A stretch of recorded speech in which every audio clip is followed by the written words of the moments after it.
All right, hello everybody. Welcome to episode 204 of Dissonant Waves. Like the school Oh, district, 204. Ritz, Yeah, Trix, and Domino are all here. Full house. yeah, against the odds. Yes. against the odds. One of those things where it's like So, we had planned for a break to talk about our anniversary, and then we continued to break, and we did not plan for that. Here we are. the thing that I definitely didn't plan for, which turns out our last recording is the last ever that it was existing for, was my computer completely dying on me. I was watching the Mets v Mariners game, trying to shit talk Cameron from Beabadoobee every time I could because he's a Mariners fan. Which during that game was only limited because the Mets did not win that one. And during a Mariners home run, my motherboard fried, stopping me from being able to watch the rest of the game, which I guess in the end turned out to be a miracle from God. That is the only thing that is explainable by this. I am not a religious man, but I will be for this situation otherwise, because that is a pure God intervention. Motherboard fried in the winter watching a baseball game. Crazy. In overheat, I don't even know what the fuck happened. So I've had to basically fork out a bunch of my savings to basically buy a new PC from scratch because the motherboard was old enough that a lot of the parts aren't compatible with newer parts and blah blah blah. Good thing I'm not moving house, or else this might be a very expensive time for me. Oof. Oh wait, fuck. Is this the PC this entire time? Well, you want to know what's the funny thing about this, Dominic? Sure. You want to know what year I upgraded this PC? 2020? 2019. Wow. Wow. So it's been with us the entire time. So Yeah. the 2019 computer survived the 2019 anniversary episode and then dipped on me. That's the last of the original. I've been through. You need to like encase it in acrylic or something. My religion is irony. Yeah, I've been through a couple laptops by now. Trix has been through many different setups. Mostly phones. I've been through a couple mics. Yeah, I'm currently on the work laptop again, on the good old Discord on website. So we got the occasional recording set up here. Thankfully, I do have the work laptop, so I haven't been screwed out of my job or anything. But Hell yeah. God, it's not a good time. Yeah. Well, rip tier setup. Hopefully the new one's even better. Yeah, should be ready by the next episode, and then I'm moving. Hell So yeah. You think you'll be taking time off for that? Well, let me do the math on this. After next week we're recording. Sorry. Then I'm up in Brisbane for Big Sound, and then I'm finishing the move. So like after next week's episode, I'll be out for 2 weeks. Yeah, this is good information. All to right. have. Yes, it is. We'll have to plan some mini-sodes. So yeah, I'll set up my new computer for one episode of recording, and then dip again. Let's go. And then Dominic and I are gonna get weird with it. Hell yeah. But yeah, there's the context, everybody. That's how I'm feeling now. So let's go back to 2019. What albums are we doing, Dominic? Yeah, this is our 2019 proper review of the albums that we talked about in the anniversary episode, which is weeks ago now if you were listening to it in release order. We've got Trix picked Osees, Face Stabber, and also the 12-inch Synth EP from Osees. Yes. I picked the Devin Townsend album Empath, along with the Heart Attack Man album Fake Blood, Black Midi, Crow's Perch Stem Clips EP, a little thing they did. And Ritz What the did, fuck is Monty doing? Oh, what's Monty doing? I'm on to I think he's just running laps. Ritz shows Beabadoobee's Space Cadet EP, Billie Eilish's When We All Fall Asleep, Where Do We Go? Oh, where do we want to start? We've got quite a lot to cover this week. We do. I mean, let's start realistically, okay? I think let's just talk about Rose Perch for a second. What Okay. is there to talk about? I miss Black Midi. Me too. Anyway, that's Crow's Perch. Yeah. They released the stems from the song. They are each a track of between 6 and like 12 seconds long, roughly. Yeah. It's just some stuff that loops. It's a It's fun kinda little cool. April Fool's joke they did. Yeah. And it's free to download from Bandcamp if you're so inclined. You'll let them know if you use their stuff in any of your own work. Yeah. All right. Well, that was an easy talk. Yeah. Yes. Anyways, now where do we go? About Osees. Which one? Well, I will hand it to you. After listening to Ziggenbot Comp, I was preparing for the worst with 12-inch synth. Yes. Well, let's talk about 12-inch synth then. This is just John Dwyer messing around with synths and releasing it under the Osees label. As he is wont to do.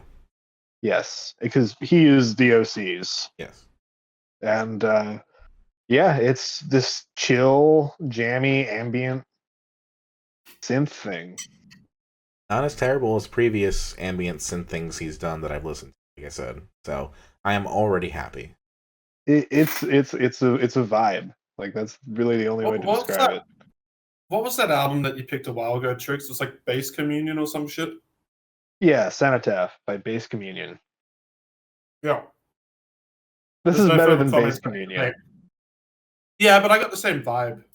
Fair enough. I mean, that's just kind of Like, ambient. I can't talk when I've literally released stuff on Bandcamp, which is just me playing with a synth as well. So, like, I get it. Yeah. It's fun. I have no real complaints to this because it seems like, yeah, you're just messing around and then putting it out. Better than But in terms of I'll actual, give it that. and an actual album listening to this or an EP, it was hard to get through by the end of it. And there just wasn't enough movements happening. Yeah, it was pretty stagnant, but If you just have it on. I don't know. This is good like background while you're during a smoke sesh. Yeah, I agree. Smoke sesh or just like when you're at the store or something. Just kind of stop paying attention and it's just kind of there. Talk with some friends over it. Just have it in the background of this podcast. I hope you edit in 3 seconds after that, Domino. We'll see how I feel at the edit. That is fair. Risk getting our shit flagged. That's why I said 3 seconds, because that's what you can legally put. Really, 3 different seconds. Yeah. All right, well, we've managed to completely speed run through the first 2 albums. That was easy. Yeah, it's just John Dwyer being John Dwyer. Yeah, I think this is one of those ones we put on for the sake of it, and it felt like a good prank by Trix, to be honest. Yeah, this couldn't stand on its own. It's the first release under the current Osees label of Osees. Yes. So it is kind of notable in that regards. And it was only a few months after Face Stabber. That was the Osees, OH space SEES. So something happened between August and December. Yeah. It's kind of also like the opposite of Face Stabber in a way, because Face Stabber is very like intricate, loud. There's a lot going on, whereas this is just kind of simple, flowy. There. Yeah. But we'll get into it when we talk more about Face Stabber. I mean, we're right there. Fuck it. What do you think of the squeaky toy as an instrument? Memorable. Just what a way to start an album. Well, Ritz, I know you said a couple of these albums were pretentious. Oh. I'm curious if this is... I just got back. I apologize, but I had so many issues with my audio there. I've missed a bunch of this. That's fair. Yeah. You said a couple of these albums were pretentious this week. curious how you felt about Face Stabber particularly. Oh yeah, so it should be pretty obvious which ones I thought were the pretentious ones. It was Devin Townsend and Osees, and I was talking about the actual albums, not the stems, not the playing around with the synth. And both of these albums, I felt like had just overdone jam sessions that felt like, and an actual album. There's no momentum happening anymore. It's all just become way too stagnant with what they're doing, and it's sounding a bit full of itself. But the difference is that at least one of them sounded better, and it should be pretty obvious. I don't like Devin Townsend. Yeah. So yeah, I'll the never expect to Osees make one you like sounded him. better. Yeah, The day that you tell me this you was like a a pure Devin case Townsend of thing, I'll be like fucking shocked. that's fair. That's how I felt about the Osees album. Is that it had way too many moments where it just turned into a way overdone jam session. But at least some of the riffs that were going into there were kind of fun enough.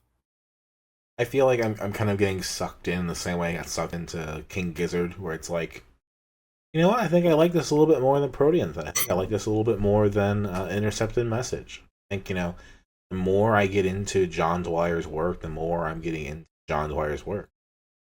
John Dwyer, the more and more I listen to him, I spent this week kind of exploring some of his back catalog. I've been listening to Coach Whips, Pink and Brown, some of those weird old Osees tapes where he's like, it's like folk punk in a way.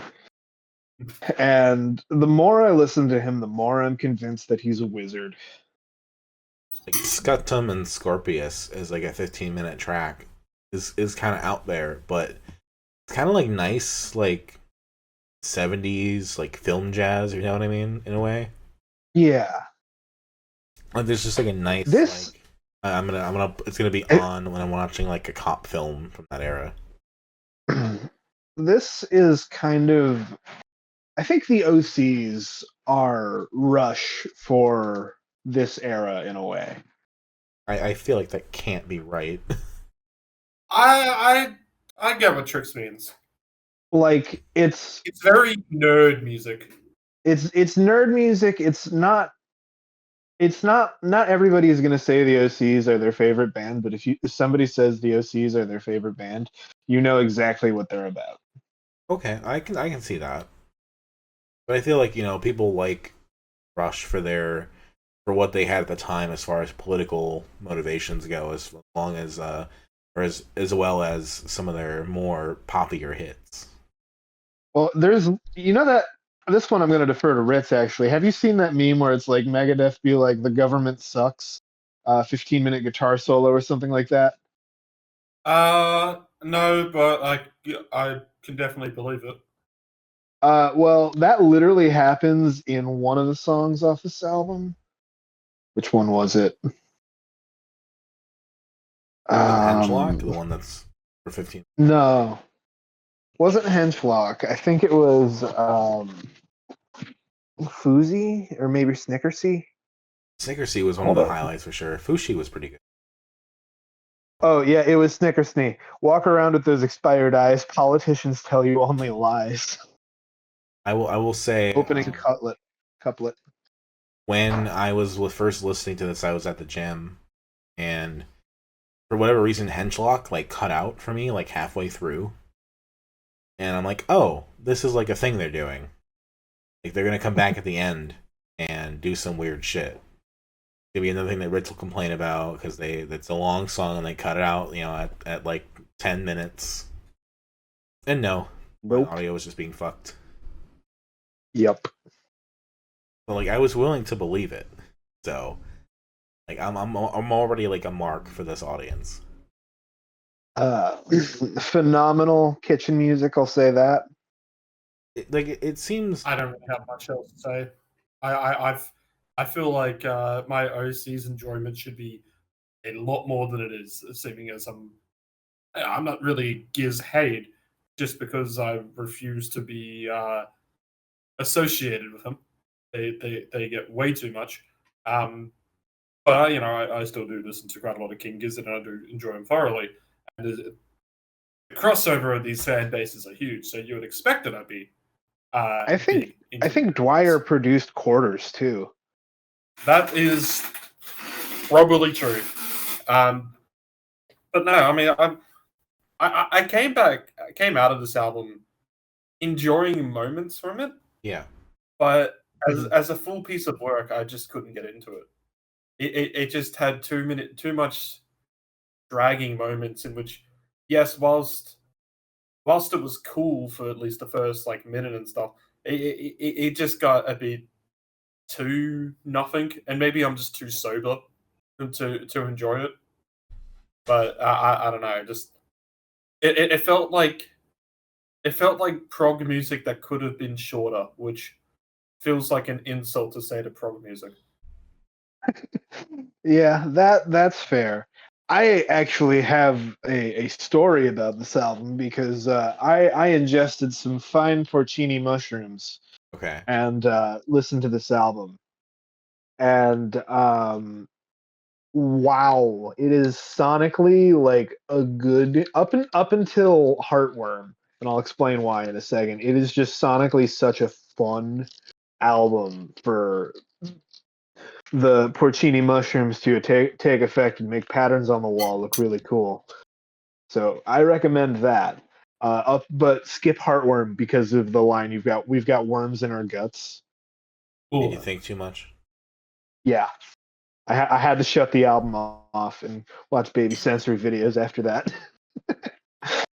I mean, I appreciate the willingness to go for the long song and then also go for a bunch of shorter songs. It's weird, it's dynamic for sure. It doesn't always work out because who remembers a lot of these shorter songs? I don't, but Heartworm's a ripper. That one's going in the rotation. For me, the rotation one's Snickersy for sure. Snickersy is great too, but I think Heartworm is the real highlight for me, and it's essentially because he's just doing coach whips. And we'll have to cover the coach whips at some point. It is him, a synth/tambourine player, and a drummer. And my personal apology, by the way, is that I don't know the song titles from the albums because I couldn't get myself listening in a way where I can see the song titles as they went. That is totally fair. You put on an album at random, put the curtains over your eyes, laid in bed perfectly still. I wish that was the way. I just had one screen and I had to work on it. Where was I? You're dressed in black. Either I die at the end of this or I come out and... What? I don't know. Oh yeah, I was talking about coach whips, but yeah, John Dwyer is using a stolen hotel telephone as a mic. Okay. And you can't, and they have none of their lyrics written anywhere, and you can't understand any of them. That sounds perfect. That sounds exactly like what you'd want from John Dwyer. It's fantastic. We'll have to cover them at some point. It is peak Tony Hawk soundtrack. Hell yeah. He's done so much. He has. Delving through his work would be a podcast in and of itself. Yes. Well, we have plenty of time left and plenty of things to go through still. So who knows? Maybe once when we finally kill Green Day, switch over to John Dwyer. Never kill Green Day. There's always going to be stuff.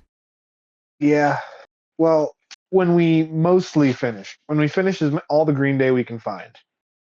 Okay. I can get behind that. Because there is still a finite amount of Green Day at the moment. And we've covered a lot of it. Yeah. But there's still a lot we haven't covered. What was that, Ritz? What about Green Day covers? People who have covered Green Day. There's a couple of covers albums out there that we can do too. Yeah, that might be fun after we've completed everything. We sprinkle those in every now and again when we want to dip our toes back into Green Day a little bit.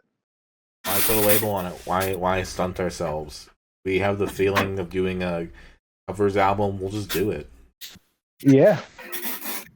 All right. Well, Until then, you want to do your favorites and least favorites of the John Dryer stuff, because I abstained due to not knowing the song titles or which song was which. My favorites on this are definitely Snickersnee and Fushi. Scuttle and Scorpius is also a nice highlight. My least favorite's probably Enchlock, or somewhere in the end there. Some of those shorter tracks that just stick with me. Favorites for me are probably Heartworm and also Scrotum and Scorpius. No real least favorites on my end.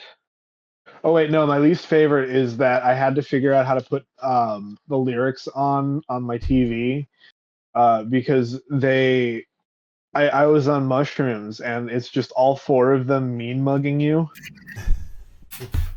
Okay. Let me post this. Like, it was just 4K photo of John Dwyer, and specifically one of the drummers, not Dan Rincon, the other guy. The guy that was beefing with Black Country New Road.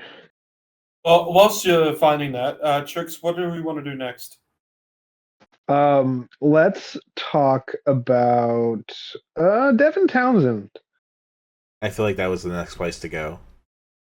Same. I mean, so I picked this one. This was an album that I rated highly in 2019 on my list. One that I came back to. I thought I was going to be bored as fuck. I wasn't. I kind of enjoyed this. I still ranked it on my list. Did the anniversary show, but much lower. This is fine. This is enjoyable. We kind of run into the Josh Groban problem of it being very positive, trying to be uplifting, which is inherently kind of cringy and like hard to pull off. But I remember I was always afraid to pick this in 2019 because Chad Kroeger is on some guest vocals. I didn't even realize that. You can't even like recognize it, but he's there. But also he has Mike Keanly, so that might be interesting to you, Trix. So your reason for not wanting to pick it was due to that, and not due to the fact that me and Trix did not enjoy the first Devin Townsend album. That was part of it too.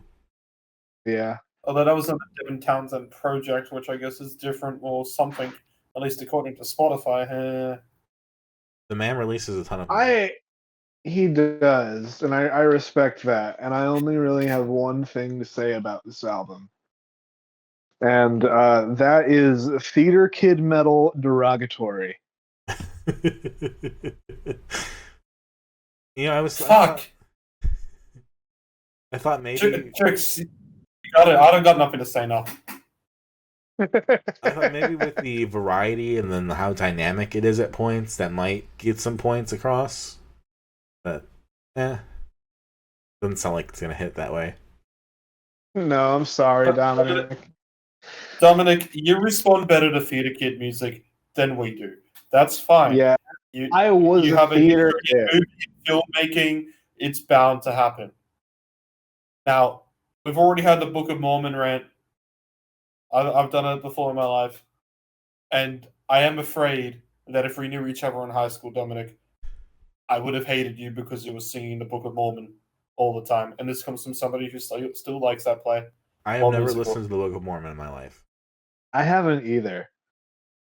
It's a good musical, but it was just oversung by edgy teenagers. In high school, the musical I was championing was Shock Treatment. Yeah, that makes a lot more sense. It probably would have gotten you a lot more brownie points from me. And look, theater kid music is a bit of an insult to this album and over an exaggeration, seeing as we have covered some actual theater kid music on this podcast before, starting with a certain A, second name starting with a B. And this is at least a lot better produced, a lot less pretentious or manipulative, as I also called that fucking EP. Yeah. So, truly comparing it to theater kid music is a bit of an insult. However, this is a very, as I was saying, it's a very full of itself. It gets very over dramatic and then overproduced, and to some people, that is like the metal that they want to hear. That's like, chef's kiss everywhere. But for me, I wouldn't go as to say shit like focus group sound. on there actually, but I'm trying to find like a comparison for that. Well, you But call that's what you it call feels the Devin Townsend project album was focus group metal. oh, there you go. But still, I guess my point is that it doesn't feel engineered in a way in which it's supposed to have every part kind of work in this art form, but it feels. You remember that Kiss album that was supposed to be a soundtrack to a movie that doesn't exist? Yeah. Music from the Elder. Yes. Well, I guess this album's compliment is that this feels more like an actual soundtrack to something, or to be used as a soundtrack for something, than Music from the Elder did. Yeah. It's interesting hearing this kind of come across, because, like, to me, you know, I've been very judicious about putting Devin on the podcast, because I know it's not going to be enjoyed. And I feel like we've covered a lot of the bases already.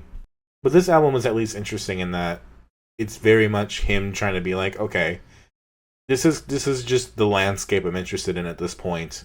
You know, if I want to do a Disney song, if I want to have some like light reggae in there, if I want to have some theater kid shit, you know, I'm not just doing like hardcore or like metal or whatever else. This was the chance of him to kind of like allow whatever to stick. And I'm not I can respect that. Like, I'm not gonna say it's like super successful and on like all fronts. Like, I think the longer the songs get, the worse they tend to be. Yeah. Yeah. But I am curious what would have happened if a Borderlands game had licensed the song Borderlands. Never would have happened. You don't think they would have considered it for a minute? Not their kind. I'm gonna be on Dominic's side. There has to be at least one Devin Townsend fan in the developers there. At least one, but I think they're shunned. But there's got to be the conversation of like, well, he called it Borderlands. But I mean, what I find enjoyable about this album is that there are some really nice moments of some like nice vocal melodies. Occasionally, there's like a surprising like sound, like Genesis has cats in it. That's weird. It's kind of like random XD weird, but it's something. And one thing I do have to give this album, Dominic, just because I feel like giving it some praise, just to make sure you're not completely shunned by us, is whilst I don't personally care for Devin Townsend's vocals, just because I don't care for these types of vocals in metal, they are good vocals. I can't say he's singing off key or anything on this. I think he does nail his performances, even if those performances aren't that interesting. His live stuff, that's a fair take. He tends to like exaggerate and like give more, I feel like, to some of these songs, where you kind of remind like, actually he's a really good singer. He's a wide range. I don't know if it's the mixing or just him letting all the other musicians have their moment, but he's less likely to like make himself as pronounced on the studio recording. It's like, just fucking show off, man. I have respect for Devin Townsend, but that doesn't mean I have to like his music. Is how I'm looking at it. And that's fair. Because I actually think about there's a video of him showing off his signature Framus, and how he's talking about how I want my guitar to feel like a truck. I don't want it to be like this highly engineered piece of machinery. I just want it to be fun to play and like be able to take a beating. And I'm like, okay, yeah, I agree with that ethos. And you know, this is not going to be the end. You know, I will probably take another long break before picking him again, but there are other things to talk about. Like, he does a Ween cover at one point, or at least an interesting Ween cover at one point. Pick the doomiest Devin Townsend next. I'll have to figure out what that is. That is my request for you the next time you cover Devin Townsend. Pick the doomiest. I will note, just for fun, somehow this peaked at number 10 on the ARIA charts. Wow. On the US charts, it hit 169. So, way more popular in Australia, it seems. What are you guys smoking over there? Licking some cane toads? Is Ritz alive? There he is. No, I kind of zoned out of the Devin Townsend talk, to be honest. That's fair. Fair enough. I heard smoking cane toads, and I feel like this is Trix trying to be racist again, which I applaud. I was just saying Well, I that specifically said licking cane toads. I'm tell you safely that licking a cane toad will drop you dead pretty fast. I was just remarking Fair how enough. somehow Australia got this to number 10 on the ARIA charts. Oh yeah, no, we're 100% licking cane toads.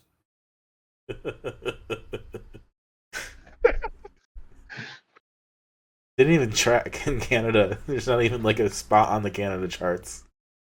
Isn't he Canadian? He is. I can remember why we got things up in 2019. I can tell you safely it wasn't the circles that I was listening in that got into number 10. Fair enough. I mean, it's probably a closer crowd to the Cyberhex crowd, the Motionless in White crowd. But I do think this is better than that. I will definitely defend this as being better than that.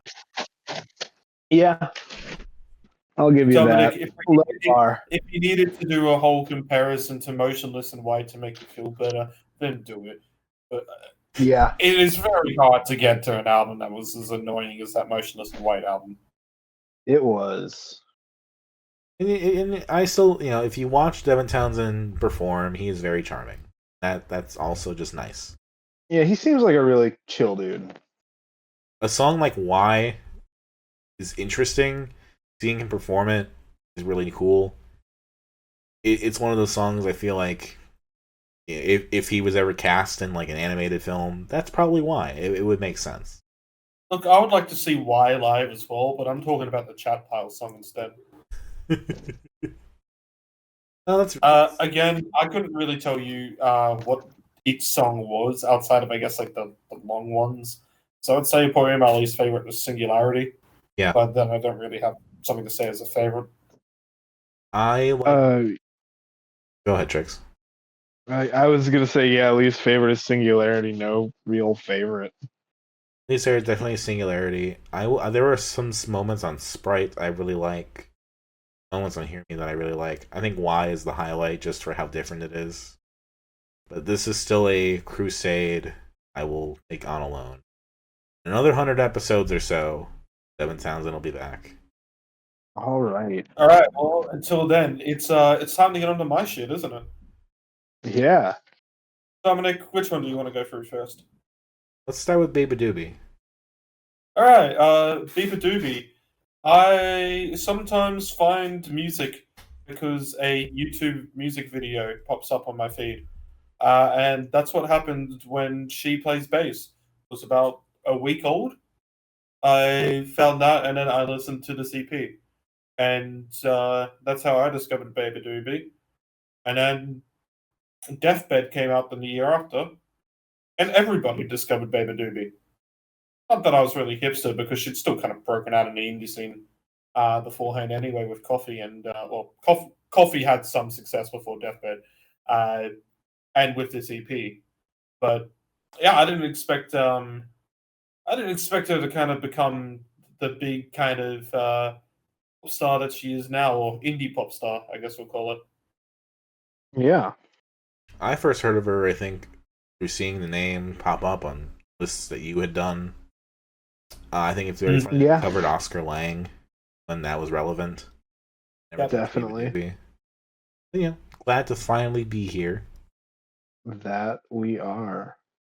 And having listened to a lot of her work since as it's come out, I think this is probably still her best work. This is a really good indie EP. This is probably the sound of the indie in 2019, to be honest. It still is kind of the indie sound. See, it's kind of a shame that she's drifted away from a bit of the kind of grungier sound that she had with her songs. Because songs like I Wish I Was Stephen Malcolmus is a full fucking highlight of her discography. Yeah. I hear what you're saying as far as it being like the sound, but I'm gonna apply a little bit more of a derogatory content to that. I like the EP fine. It was enjoyable, but it very much feels like this was the style of the time. some of the moments were interesting, but there was nothing super here that I hear as like, oh man, this is her moment. This is the song. This is great. I loved this EP. I get somewhat what you mean, Dominic. Although I feel like fans are going to completely disagree with you, since I think a lot of the kind of Beabadoobee stands, especially as of recent, who have gone on to listen to her older stuff, have loved She Plays Bass as kind of a deep cut in her discography now, which kind of feels weird to me, as it was a single for this whole thing, blah blah blah. And there will definitely be some people who say like, "Oh no, that is her song.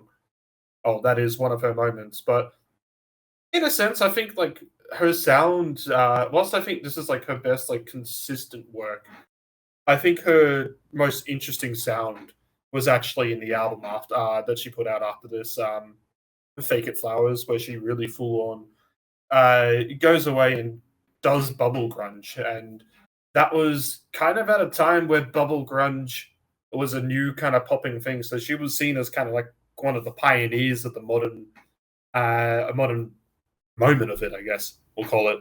Yeah, I can see how that could be an evolution of this for sure. Yeah, and that's what this is basically the groundwork for. But in a sense, yes, this is still also very much the sound of 2019 indie. But I still think this has got a really just well written, kind of simple songwriting, I guess, that's on here. That it's just executed so well, and it was the reason it was my favorite EP of 2019 back in the day. Now, I'm sure if I do a full EP re-ranking and go through everything and stuff like that, it might have some competition. I might put it a bit lower and stuff like that, but it is still one of my favorite EPs that came out of 2019, regardless.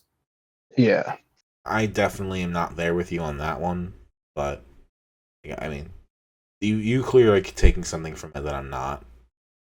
Like, I hear She Plays Bass, like that's kind of interesting, but just sonically, it sounds like a track in like an indie movie that I would like listen to and be like, oh, that's kind of nice, and I would like see the name in the credits and be like, oh, I've heard of Beabadoobee. Okay. I want to point out this. I have a friend, shout out Darren, who was dating for, I think, 1 or 2 dates. Didn't last that long. A bassist from a band in his local scene. And I kept sending him in every single way possible She Plays Bass to try and embarrass him on every date. And I'm still mad that relationship did not happen, because I wanted to spam every single fucking day with this song. Did you say that you wish you were Steven Adams instead? Nah, that joke didn't really work there, Dominic. I'm sorry. Yeah, that's fine. It's alright. They can't all be singers. This is an album where I definitely appreciate the cover art a bit more than I appreciate the music. And that sounds derogatory, but it's not, because it's a good cover. Yeah,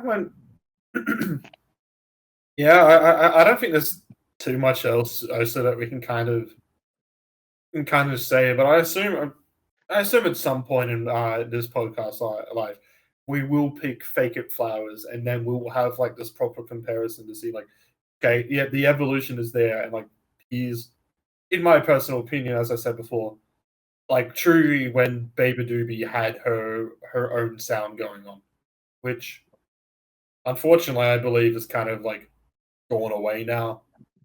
Which, oh well, it happens. And in terms of this, I mean, if you didn't like the songwriting, if you didn't like the lyricism in it, you know, is very angsty 19, 20-year-old on here. As much as I love how Stephen Malcolm is, that is the whole like, oh, look at me, I listen to Pavement, the kind of angsty teenager thing. Which, don't get me wrong, the song still works and all that, but you know, it's not like I listened to this EP because I thought she was a master of wordplay or anything like that. I'll put it this way: you could have told me that this was an EP by Cave Boy. I would have been like, okay, yeah, but it wasn't. Yeah, Cave Boy. That's a name I have not heard in a while. It is my go-to obscure Dissonant Waves pick for sure. Yes, it that's is. fair.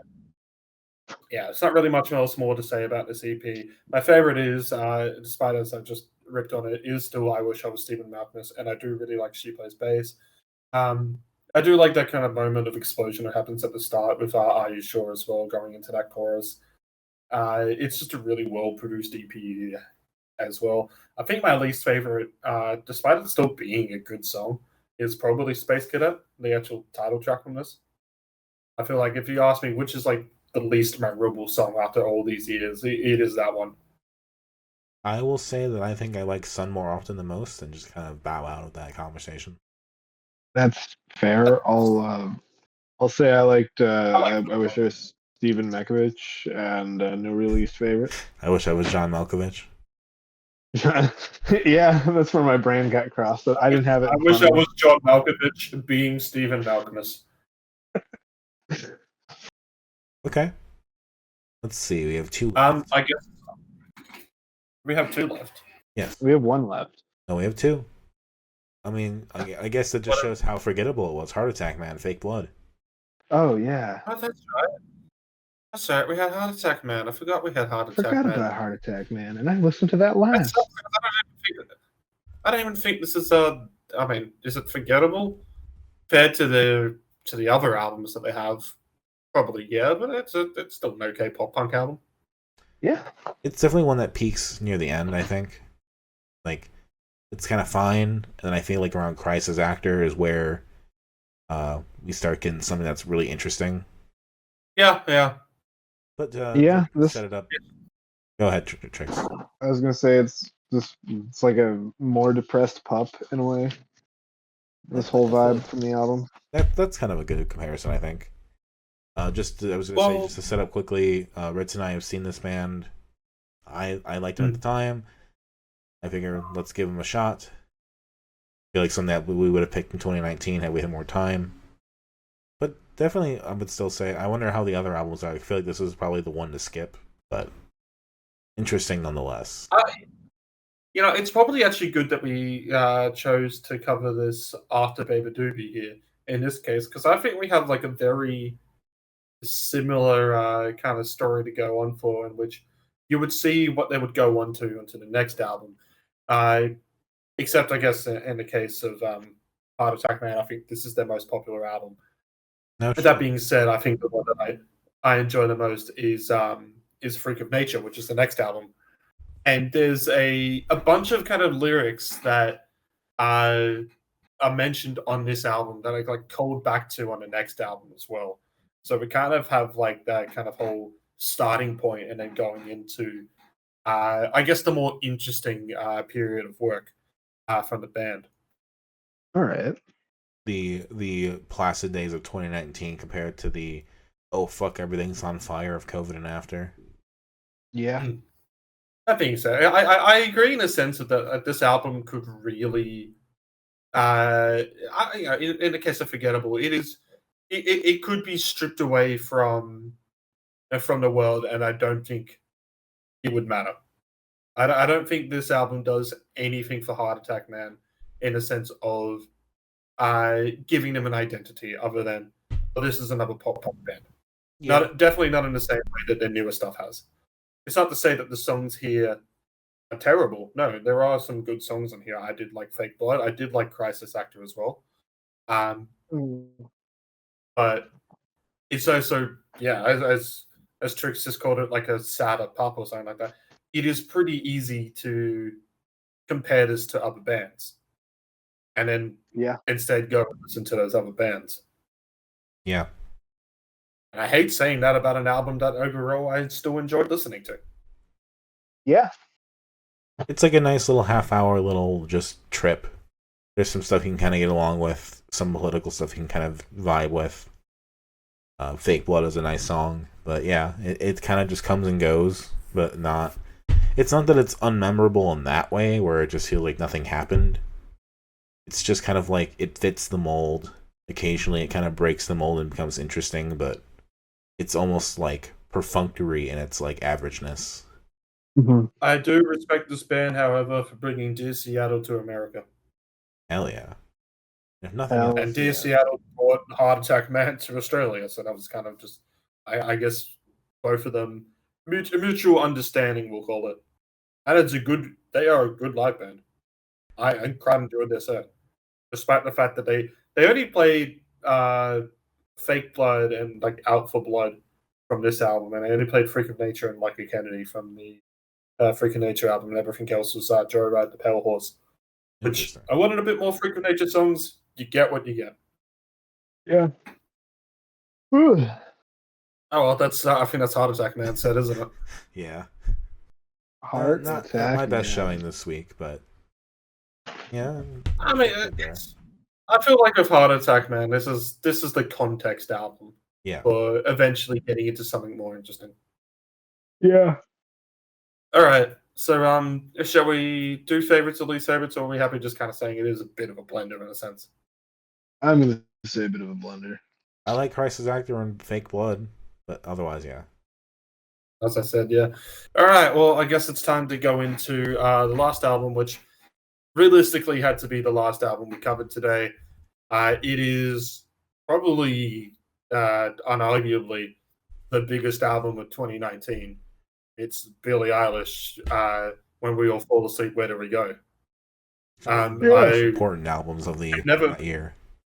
Yeah, we never covered this album.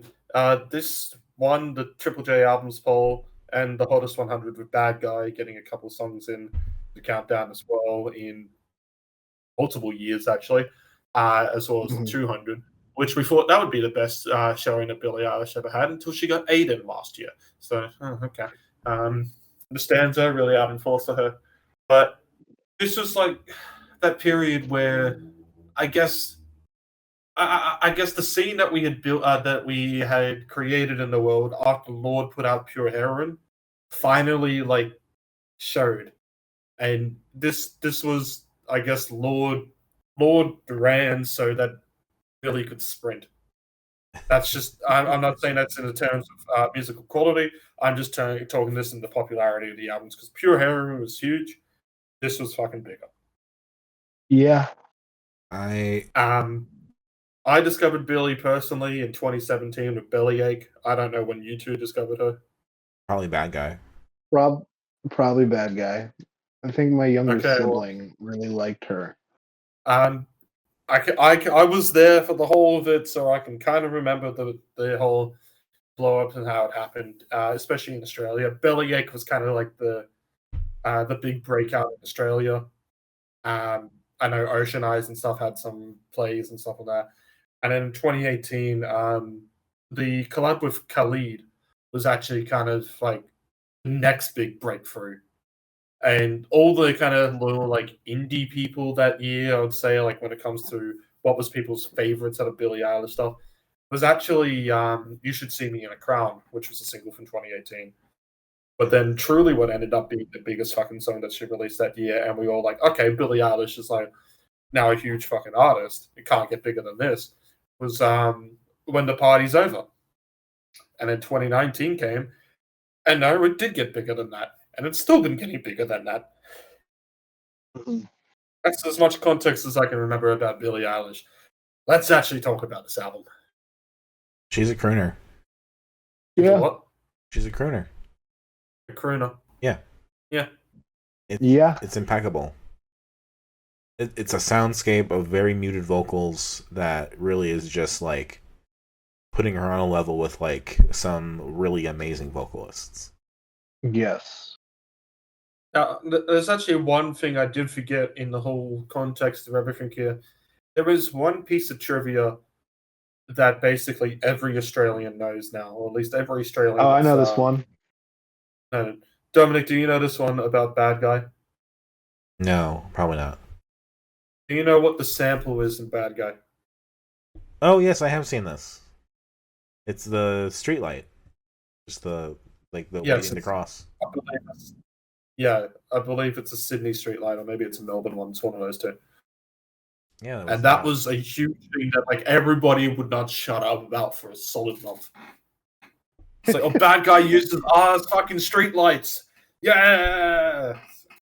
I think like as good as Billie is, she is truly supported by Phineas as well. Like he's also very good. Oh no, yeah, Yeah. I believe this is the peak of his production. Like Yeah. but also like him just talking in interviews and him just being there. Like it's a good like duo act in a way, even though she gets like the bigger name. Yeah, and this was at the time. This wasn't just seen like for people who were genuinely discussing this album. This wasn't just seen as Billie Eilish. This is like, oh, this is Billie and Phineas doing, because the whole album, I believe, is just these two. And obviously whatever samples and stuff they use, blah blah blah blah blah. And there was so many things that people were just celebrating about this album or talking about why they love. Even my dad's going out there and saying he loves how this album is unafraid to use silence, which is a true thing. There are moments where this goes just drop dead silent. Yes. And it works. Like that's When the Party's Over is one of the big examples of that. Bury a Friend does that quite a bit as well. Bury a Friend was actually like one of the big ones that came out of the singles here. People were loving that the same way as You Should See Me in a Crown, where people were just really impressed by the production.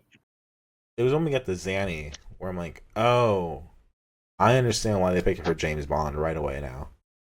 Yeah. The clearest trajectory I've ever seen in my fucking life. Yeah. Yep. And just to point out the whole like there was a whole reason, they had that whole stereotype of the she just gets me, well, I'm not like the other girls, Billie Eilish fan base that you get, or the whole kind of go the alternative goth kind of thing. And all I can think of having this in mind is people who are like smoking to Billie Eilish, and she puts out probably the most straight edge song she can with Zanny. Yeah. Yeah, but like the vibes are immaculate, so people are gonna fucking ignore it. Yeah. So this song's literally about how she doesn't smoke, she doesn't take drugs, she doesn't drink. Now, granted, she was like 17 at the time, so I don't know how fucking that's changed at all. But that was the whole thing. It's like, no, she's really straight edge, and people listening to this are definitely drinking to it, or smoking to it, or taking Xannies to it. Or in the case of Finland, changing the lyrics to like a version to say, I just need a Zanny. Fair. And look, this is a very impressive album, especially for 2019. This was one of those. It wasn't really a sound-changing album. Like, I don't think we had it like the same way that we did with Lord, but I feel like it was basically what that era was going to eventually evolve into. It's the thing of like a lot of pop artists like this, especially on their first big album, they kind of go like a safer route. They kind of go like a traditional pop route. Like they show off their style, but like there's a quietness. There's like such a whisperedness to these vocals that it feels like a risk the entire time. One wrong move and she tips over, kind of thing. Yeah. Well, I guess the other thing to think about as well is like before this album, she only had the singles and the EPs, and a lot of those singles that had success, she was doing collaborations with other people, featuring on and stuff like that. Which I'm not going to say she was co-writing or anything like that, but it feels like there was some stuff that was made to be artistic and some stuff that was made to be commercial. Mm-hmm.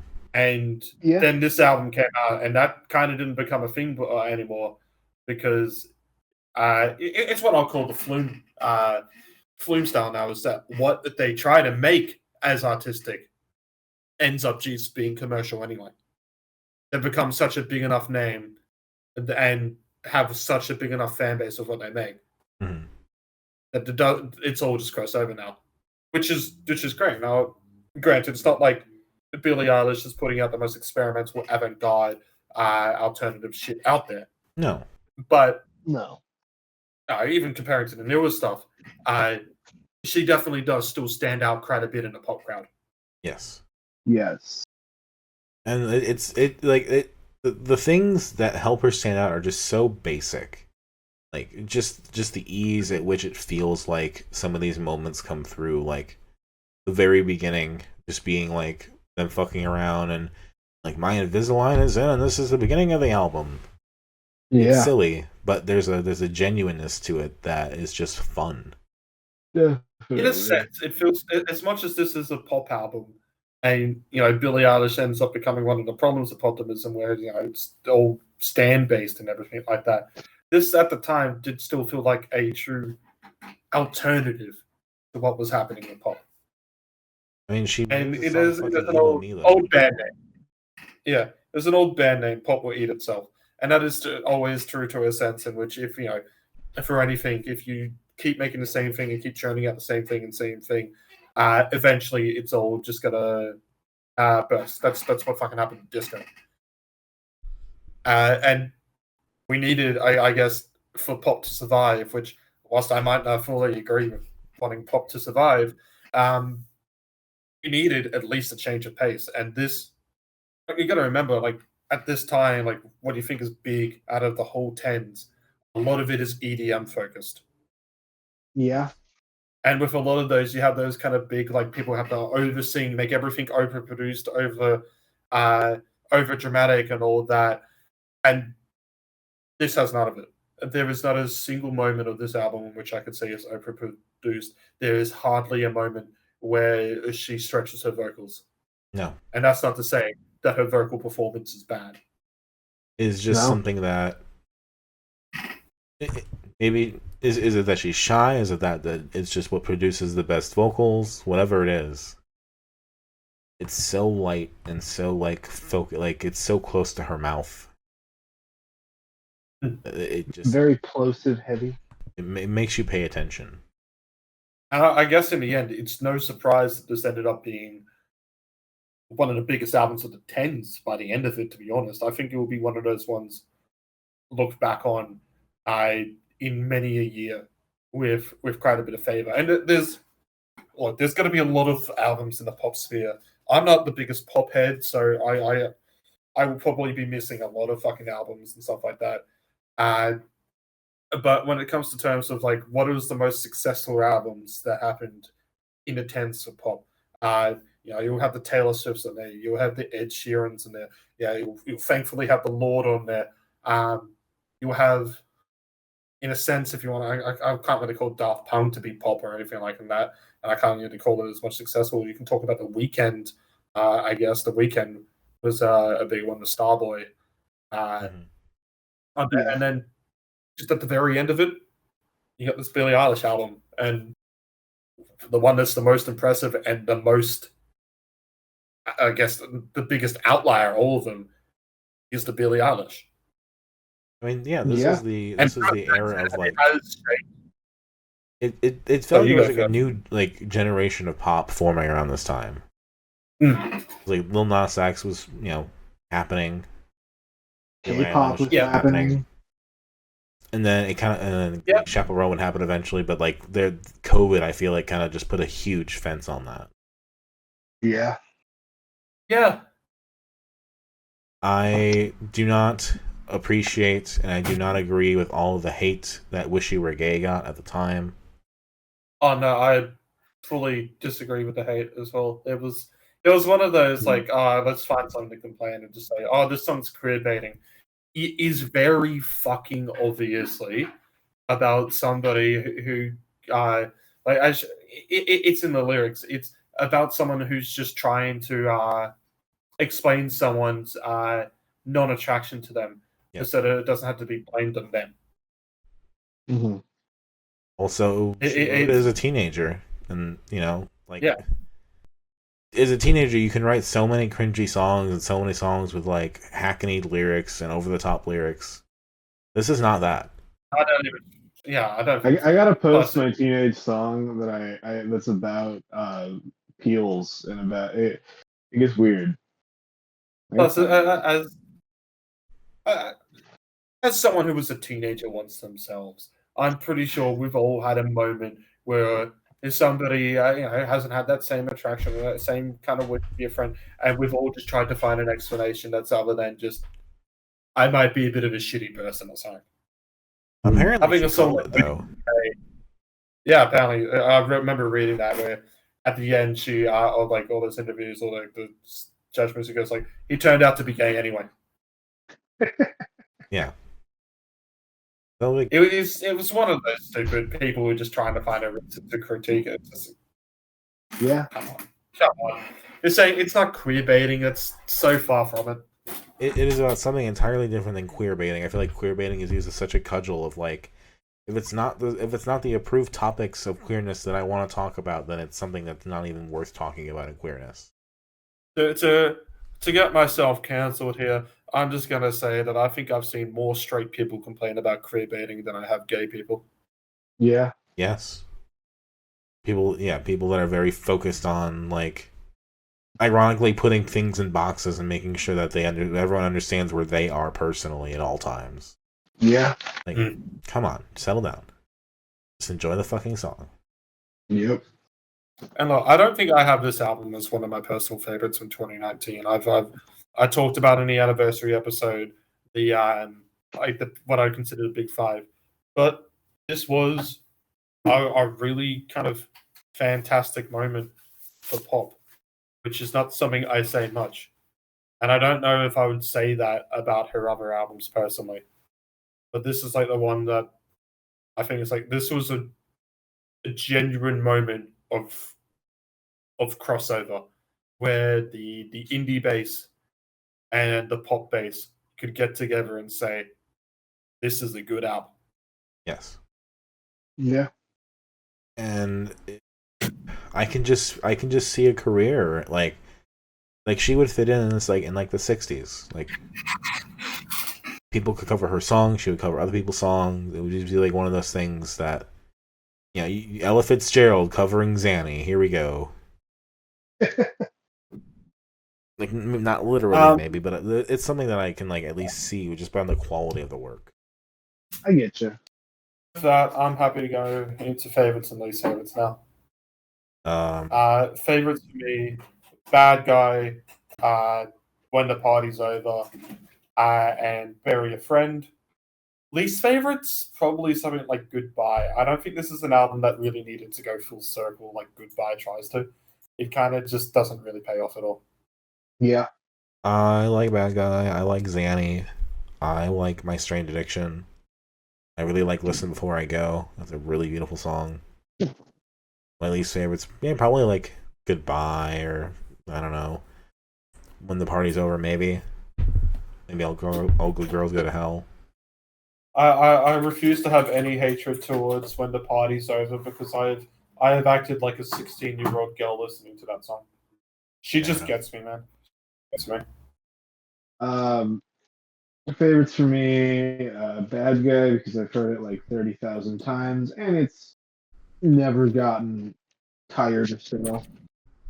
Although I want to point out about Bad Guy is that every time I've heard it on the radio, they have been carrots and cut off the outro. Yes. Bad Guy. Zanny is good. Least favorites. Honestly, Bury a Friend wasn't huge on. Yeah. All right. There was a fantastic cover of Bury a Friend by the man Buff Carell. Interesting. Well, I guess that puts us at the ranking stage. Fuck, I'll just go first. I'm not going to rank Black Midi. Fuck you, coward. I think I'm going to go put Osees, the synth stuff, at the bottom. Then I'm going to put... I'm trying to think whilst large typing is happening right next to me. It's making this harder. I'm going to shout louder so that I can be louder than the typing. What was next? Then it's going to be Devin Townsend's Empath. Then it's going to be the Heart Attack Man. Then it's going to be the Osees album. Then it's going to be Beabadoobee. Then it's going to be Billie Eilish, if I've gotten everything. I'll go next. I'm gonna throw Devin Townsend at the bottom, and then I'm not gonna be a coward, and I'm gonna put the Black Midi Stems above Devin Townsend. Then I'll go in with a Heart Attack Man. Sorry to put all your stuff together, Domino. That's fine. And then we'll go with 12-inch synth, Billie Eilish, the Space Cadet EP, and then we'll put Face Stabber up top. I had a lot of fun with Face Stabber. I will start by at the top. Say my number 1 is Billie Eilish. Number 2 is going to be Face Stabber. Number 3, I will throw to, by a hair, we'll say Heart Attack Man. 4, Beabadoobee. 5, Empath. 6, I will give to, we'll go Crow's Perch Stem Clips, and then 7 will be 12-inch synth. All right. No, I think Billie Eilish is almost number 1. Or did Trix say Face Stabber above it? I put Face Stabber was above for Trix. I thought I heard that. I was hoping I was wrong, but that's okay. It happens. So, next week All right, well, will be a normal episode, and then we'll have 2 weeks of bigger listening to do. Yeah. So, I am looking at my choices, readjusting minutely, so if someone wants to go first, please go ahead. I'm currently just finding an album, so Trix, if you got something. Hey, sure, I'll go first. I will pick an album that from an artist that Ritz initially brought on the podcast. As usual. That's right. I'm going to be covering the new Joey Valance and Bray album, Hyper Youth. Oh. You know what? That was in consideration for me, so I'm glad that you picked that. I didn't even know they had put out a new album. Yeah, yep, no, it's come out very recently. I won't spoil it, Dominic, because I think you should go into the opening song. A bit surprised, but you will recognize something from the first song. He might not. He might be a bit too old.